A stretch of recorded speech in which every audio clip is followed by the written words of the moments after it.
Sideline Squib. It's a long time coming.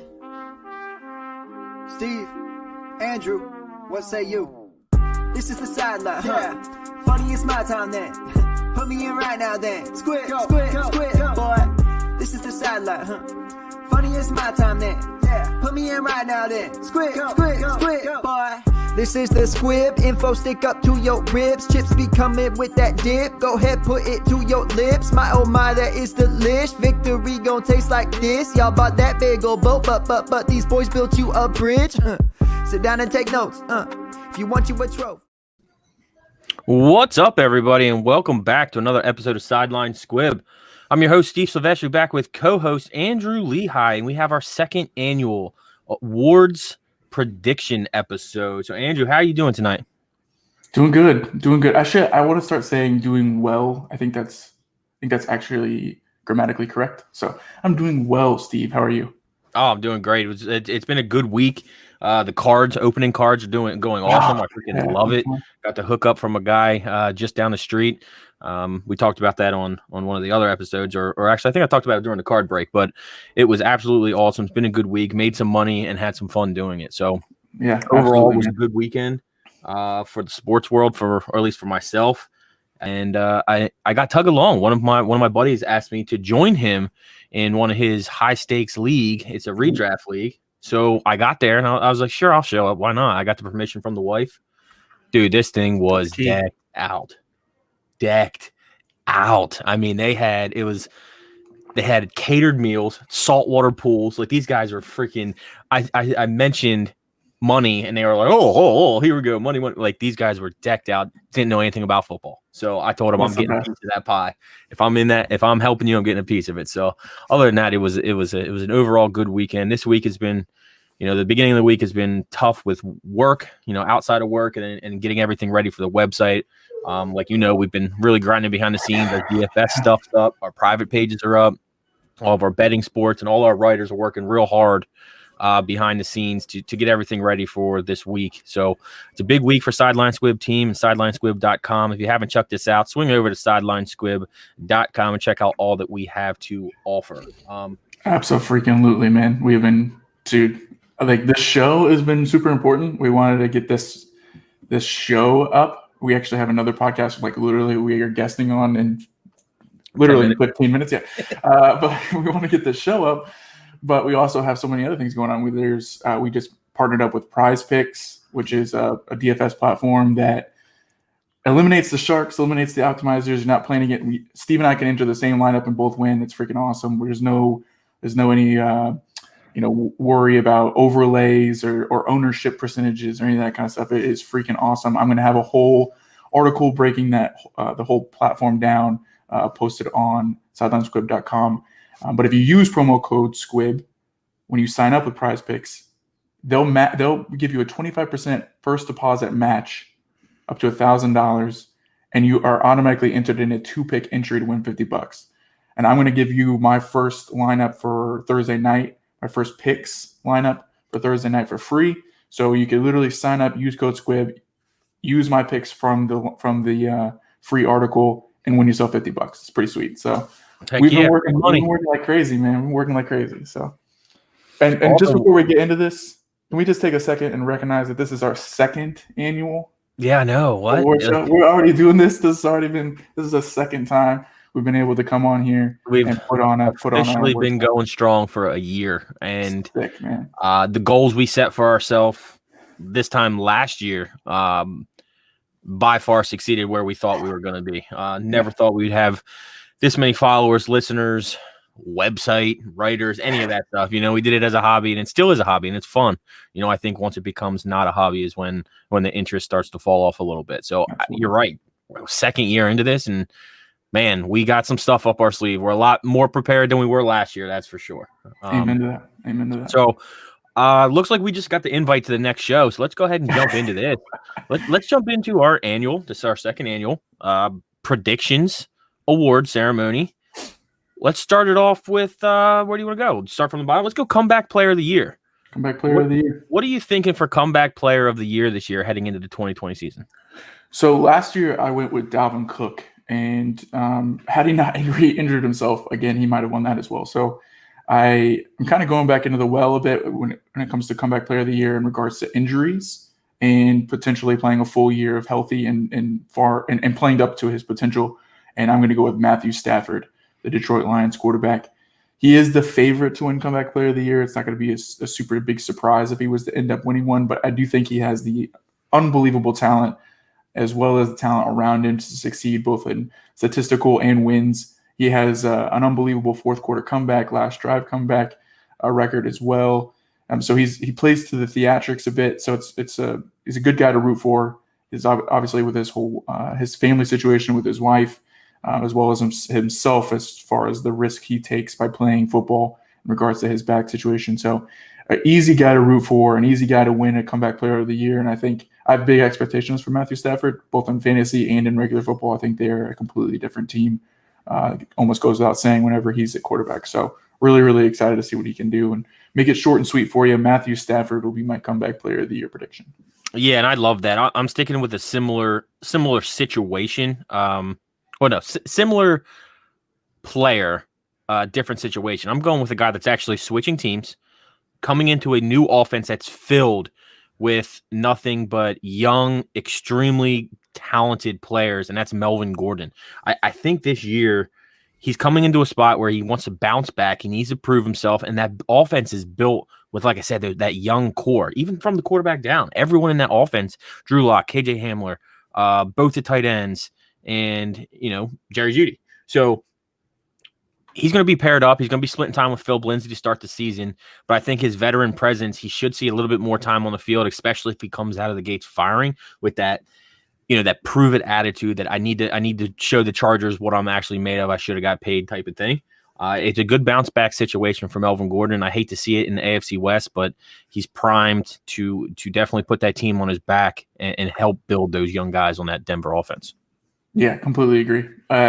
Melvin Gordon, I like Philip Lindsay quite a bit, and I think they're going to use a nice little running back by committee approach. I think Melvin Gordon is certainly an option to win comeback player of the year, and I think his talent, although running back is a replaceable position, I think his talent obviously is immense when it comes to stacking up to the rest of the league. So excited to see what he can do, but from a statistical standpoint and what that does for their offense. Like you said, they're loaded with Jeudy and Sutton, Noah Fant, and my boy Alberto and Drew Lock and all that stuff. So they are loaded at all the skill positions in Denver.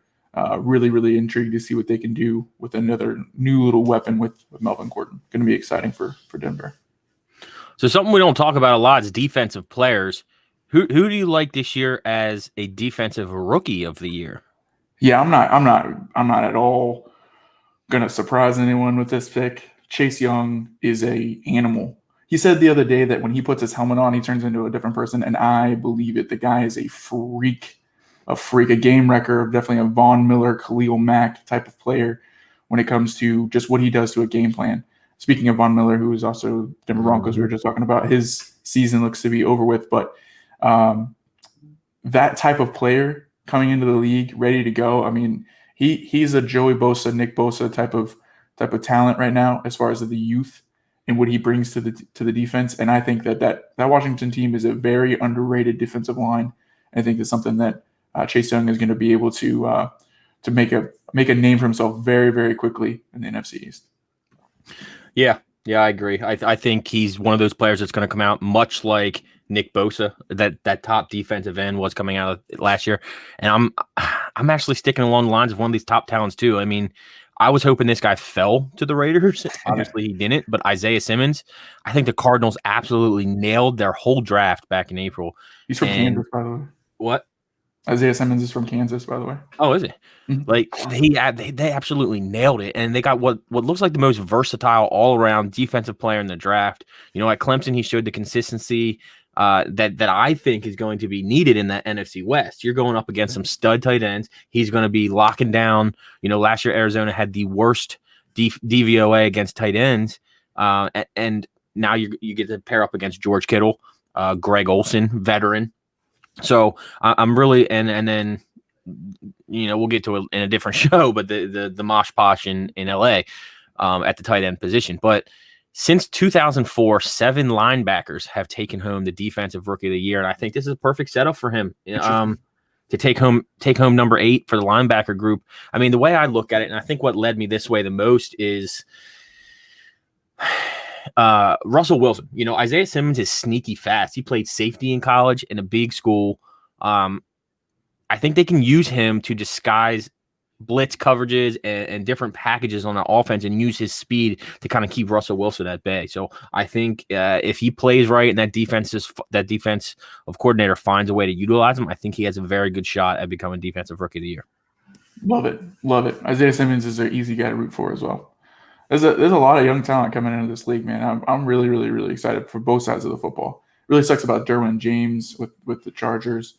And then you have Von Miller, who's obviously a veteran, losing his season as well. The AFC West is loaded at the defensive position, defensive unit side of things. So Mahomes and the Chiefs have really kind of lucked out in regards to those kind of injuries. But the youth that's coming into this league, the talent at several different positions is really, really, really intriguing. So big pick of Isaiah Simmons and Chase Young. We're not really reaching into the deep down in the bag for any of these, but it's, we're not. Hey, a lot's got to happen. We're not trying to be right either. It's not necessarily about just being right and coming back and saying, we told you that Chase Young was good. No joke. We know that. It's just putting it on record. That's who we think will end up taking home the award, and anything can happen in this league. So who knows? So swinging over to the offensive rookie of the year, I'll let you go. I'm just going to knock mine out quick. I'm going with Joe Burrow, another one where I really fought hard about trying to get Jonathan Taylor in there, but Joe Burrow's just set up for success, man. They extended running back Joe Mixon. They tagged star wide receiver AJ Green. They're getting healthy up front. They got rid of Andy Dalton. That offense is his. If they can find ways to get the ball out of his hands, get him into playmakers, and let them do the work, it's there. It's a quarterback. It's a number 1 overall pick, offensive rookie of the year. I'll let you jump into yours a little bit more. Yeah, so I did veer a bit because I don't think this is actually that likely of happening considering the position. Aside from the team success, I think that's what will help his chances. Joe Burrow, to touch on that, he's the most likable player to come into this league in a long time, man. So at the end of the day, yes, you have to put up the numbers, but even some of the numbers don't have to, be the best in regards to interceptions or touchdowns or any of that kind of stuff. But Joe Burrow is so likable. The popularity side of things could, definitely tilt it in his direction if it's a close race. Clyde Edwards-Helaire is actually my pick for rookie of the year. And it's more along the lines of team success. I think if the team is successful, which every sign points to that being the case this year, if everything holds true, it's his backfield. Damian Williams holdout pretty much solidifies that it's Clyde Edwards-Helaire's backfield. If Mahomes is able to continue to do Mahomes things, this offense will be high flying, high scoring. He could lead all rookies in regards to all-purpose yards as far as rushing and receiving. So certainly, and the statistical backing of the Chiefs' offense and Chiefs' scheme will put him in the forefront of people's minds. And the Chiefs play on. We talked about this last year, and I think this holds true. The Chiefs play on primetime a lot. They're going to be making a run for the playoffs. They're the defending Super Bowl champions. He's the consensus 101 rookie pick for a lot of people. So there's already buzz going into it. So as long as he maintains that buzz and continues to grow on that, it's definitely an option at a position that's not named quarterback to win the offensive rookie of the year. Yeah, I absolutely love it. I mean, those are the shots you somewhat need to take and would love to see. We don't always want to see the big quarterbacks, which leads us to defensive player of the year, offensive player of the year, MVP, the big bulky ones that at this time of whatever, wherever we're at this year, this 2020, it's kind of hard to go anywhere but, for offensive player of the year, Patrick Mahomes. I mean, you're a Chiefs fan. I'm a football fan. I understand who the best player is and what can happen from there. I mean, I can't really argue against this. Lamar Jackson's always in the picture just based off what he did and his floor and his athleticism as a quarterback. But I still don't understand how the NFL really does it. How can you be the best offensive player in the league but not be the MVP? I don't understand that. So I'll knock mine out quick. I'm pretty sure you're saying my offensive player and my MVP is Patrick Mahomes. I really don't understand it. I don't see how they're not coexisting. So yeah, they could just make that the same award, to be honest. Yeah. If they're not going to give the MVP to a defensive player, then why even have the Offensive Player of the Year award? And I can see if it's one thing, but like Lamar lost what, first round playoffs? I mean, it's just, good for Patrick Mahomes winning it all and taking home the Super Bowl MVP, but it just doesn't make any sense for me. So I'll flip a coin, take my 50-50 chance on Patrick Mahomes to get one of them. Yeah, I just feel like it's still early enough in his career where there won't be this like overwhelming bias where it's hard. Like Kobe Bryant kind of ran into this in the NBA where, and LeBron did too, where it was like, well, of course he's the MVP, and so like the standards get so high that there's like just no chance of him winning the MVP because like anyone who has an outstanding year is gonna just be like the darling and becomes the winner of the MVP. Well, you don't want to give him too many because then it diminishes. It's a very catch-22. It's like, is he the best player in football or is he not the best player in football? Like, it doesn't matter how many times he's won it before. Is he the best player or is he not the best player? Was he the best player this year? Then he wins. It's not that simple, but I think Mahomes plays a position and his team will be continue to be relevant in the national media for as long as he plays. So that's always going to keep him in the conversation. Just as long as Aaron Rodgers has, Russell Wilson, Deshaun Watson, and Lamar Jackson, obviously here is now hot on the heels. So Joe Burrow could fall into that category someday if he lights the world on fire as well. So certainly a logical choice, and I'm not going to veer away from it either. Patrick Mahomes is my MVP as well, mostly because I expect him to get back to the Super Bowl, as a lot of people do. It's weird to have that expectation going into a year, but it's certainly the expectation now. As they ran everyone back, they're bringing everybody back. They've locked up Andy Reid forever. They've locked up Patrick Mahomes forever. They've locked up Brett Veach forever. So it's a beautiful, beautiful thing to be a Kansas City Chiefs fan. It's something that's been long overdue, and so we are ecstatic and obviously have these expectations that come with it. So hopefully both of our predictions here come true. Yeah. And I'm kind of down on the same boat. I know we just touched on MVP as well, but the defensive player of the year, I'm with Nick Bosa. I really like what I saw out of him coming in, won the defensive rookie of the year last year, and was off to a slow start. He's starting to get, even after 1 year, I think he's already surpassed what his brother Joey did. And he's on that better defense. Well, questionably a better defense. But I just like the mindset. The mindset's there. That young, aggressive attitude's still there. I really like what Nick Bosa is doing. And if he keeps on this trajectory, I mean, he's going to turn into Aaron Donald, where he's going to get doubled and triple teamed almost every play. So I'm going to run it back with the defensive rookie of the year and say that Nick Bosa turns it around and wins the defensive player of the year again this year. Correct me if am I wrong, and I might be completely way off base. I remember him being super buzzed. Had a ton of buzz for the award. Was it Darius Leonard that won it last year? Or was it Aaron Donald? Or am I wrong? No, it wasn't. It was not Aaron Donald. Aaron Donald, I think, won it the 3 years previous. Help me on that. I think it's regardless, my pick is Darius Leonard. If he won it last year, that kind of hurts my chances. No, I love that. Again this year. I love it. But I think Darius Leonard, a beast. He's all over the place. Yeah, he's a monster for the Indianapolis Colts, who a lot of people have high hopes for them as well. That Jonathan Taylor, Phillip Rivers, T.Y. Hilton if he's healthy. They got Michael Pittman Jr. That defense is legit. They have the coolest offensive guard in football. They have one of the best offensive lines in football. So there's certainly a team that's primed for a breakout this year, as well as, and their coach is fun to root for as well. So it's one of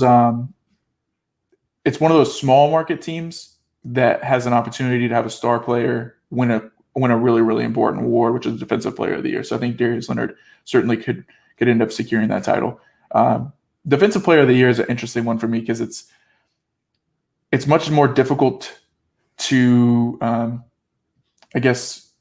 put a number on or quantify how important, how impactful those players have been for their team. I mean, Khalil Mack, without looking at sack numbers only, right? Like Khalil Mack or tackles for loss, maybe like Aaron Donald and things like that.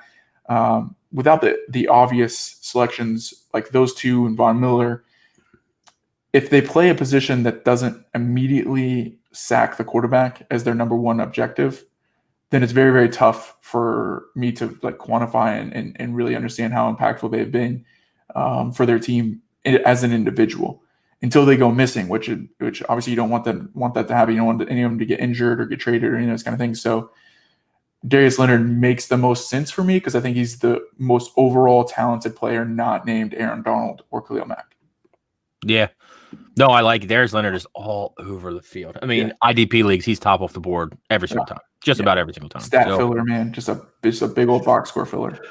Yes. Well, guys, everybody, I want to thank you guys for listening. You know, this was a quick episode. We jumped in, took us about 20 minutes or so.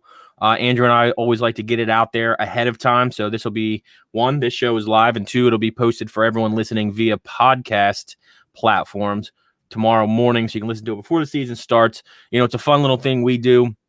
Try to get our mindset right, getting ready into the year. We have so much more content coming out, and it's here, guys. We are ready for the NFL season.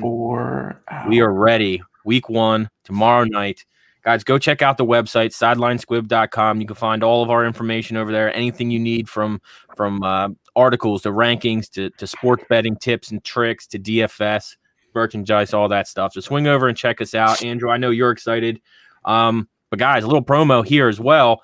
We are going, and sorry to all the sponsors out there. This was a little quick one. We didn't hit you with our good stuff, but we will have another episode coming up. We are actually jumping on another show right now, the Dynasty Refinery. Swing over and check them out. They are also live on YouTube. We're going to be on that show in about 2 minutes. We're about 10 minutes late right now. So swing over, check us out. If you want to hear more of us, come hang with the Dynasty Refinery, guys. So Andrew, I'll let you take us out. Hey, I appreciate it, man. This has been a fun quick little episode. We will have another one up super soon, probably Saturday evening like normal. Try to get you guys your starts and sits figured out as well. But yeah, come on and join us at the Dynasty Refinery. We'll see you all there. Awesome. Sideline Squib. It's a long time coming. Steve, Andrew, what say you? This is the sideline, huh? Funny, it's my time then. Put me in right now then. Squib, boy. This is the sideline, huh? Funny, it's my time then. Put me in right now then. Squib, boy. This is the Squib. Info stick up to your ribs. Chips be coming with that dip. Go ahead.